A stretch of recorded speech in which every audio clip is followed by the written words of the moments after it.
మనకు కనిపిస్తున్న అది ఉంది కదా ఆ ఫ్లోర్ ఆగో మరి ఇంట్లో ముసలాయన కూడా ఉన్నాడు కానీ పైకి తీసుకపోయారా? ఆయన ఎత్తుకొని చేతుల మీద ఎత్తుకొని వెళ్ళి పైన పూరా పైన ఫ్లోర్ మీద ఉన్నాం. ఇక్కడికి వచ్చేసాయి అన్న వాటర్. ఆ వాటర్ చూసేసి భయం వేసి చిన్న పిల్లలు ఉన్నారు, పెద్దోళ్ళు ఉన్నారు, వాళ్ళని ఎత్తుకొని పైకి వెళ్ళాం అందరం. కనీసానికి ఎవ్వరు కూడా స్పందించి మరి నిన్న సీఎం వచ్చే కదా, నిన్న ముగ్గురు మంత్రులు మీ దగ్గరనే ఉండే. మంత్రులు ఉన్నారు సార్. దేనికి సార్ మంత్రులు ఉన్నారు? నిన్న నేను మాట్లాడాను, మళ్ళీ న్యూస్ కవరింగ్ వస్తే నేను మాట్లాడాను. మంత్రులు చెప్పుకోవడానికి ఉంటే ఏం సరిపోతుంది సార్?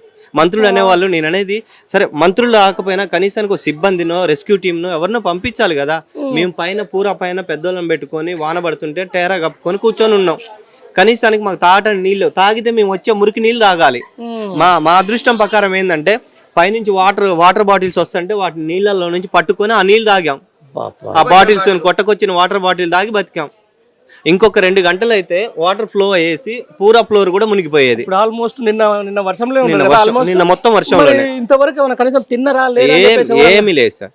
ఇప్పుడు వచ్చిన ప్రభుత్వ అధికారులు, మన బీఆర్ఎస్ అధికారులు, నిన్న పువ్వాడ అజయ్ కుమార్ గారు వచ్చారు, ఇప్పుడు హరీష్ రావు గారు వచ్చారు, కొంతమంది వాళ్ళు వచ్చారు. కానీ మిగతా వాళ్ళు మనకి మంత్రులు 3 ఉన్నారు కదా, 3కి సంబంధించిన వాళ్ళు ఎవ్వరు కూడా వచ్చింది లేదు, మా బాధ పట్టించుకుంది లేదు సార్. మరి దారుణం కదా. ఏం సార్ అంటే మేము ఓట్లే లేదా, లేక ఇక్కడ ముంపు ప్రాంతంలో ఉన్న మనుషులం కాదా? అంటే మేము మనుషులం అనే లెక్క లేదా సార్? మేము కూడా కరెంట్ లేదు సార్. ఇంకా 1 వీక్ వరకు కరెంట్ రాదు. ట్రాన్స్ఫారం మునిగిపోయింది.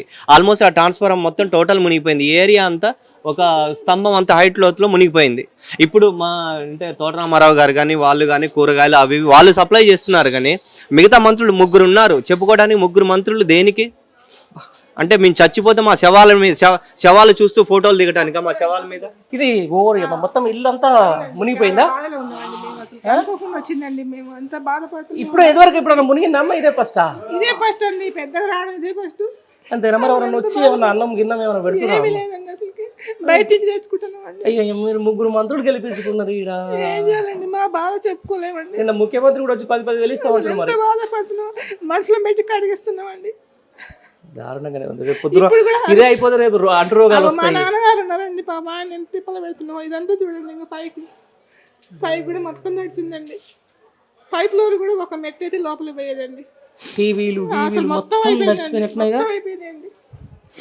ఎంత బాధపడుతున్నాం. దారుణమైన పరిస్థితి ఇది.